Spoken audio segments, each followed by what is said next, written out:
অন্য ফসলের তুলনায় উৎপাদন খরচ কম ও লাভ বেশি হওয়ায় রাজবাড়ীতে চলতি মৌসুমে বোরো ধানের আবাদ বেড়েছে। এ বিষয়ে বিস্তারিত জানাতে রাজবাড়ী থেকে যুক্ত হচ্ছেন সহকর্মী মিঠুন গোস্বামী।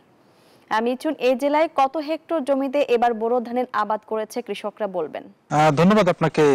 আপনি জানেন যে এই মুহূর্তে কিন্তু বোরোর মৌসুম চলছে, আর রাজবাড়ী জেলায় 13,000 হেক্টর জমিতে বোরো ধানের আবাদ হয়েছে, যার লক্ষ্যমাত্রা ধরা হয়েছে 57,000 মেট্রিক টন।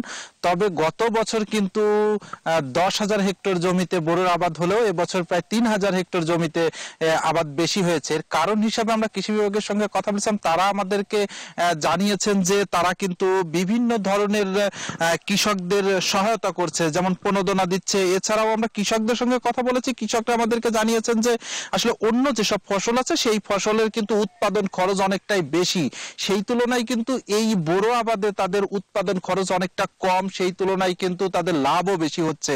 আমরা কৃষকদের সঙ্গে কথা বলেছিলাম, কৃষকরা আমাদেরকে জানিয়েছিলেন যে প্রতি হেক্টর জমিতে এই বোরো আবাদে তাদের খরচ হয়েছে 7 থেকে 8,000 টাকা।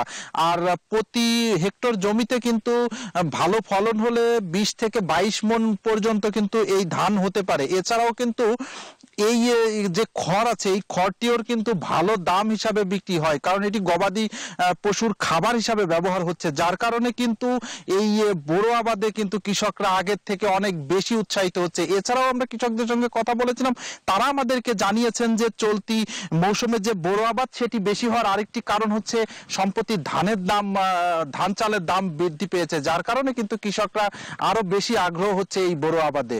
তো এতটুকুই ছিল আমার কাছে রাজবাড়ী থেকে বোরো আবাদের সর্বশেষ তথ্য। ফিরে যাচ্ছি স্টুডিওতে। মিঠুন, আপনাকে ধন্যবাদ।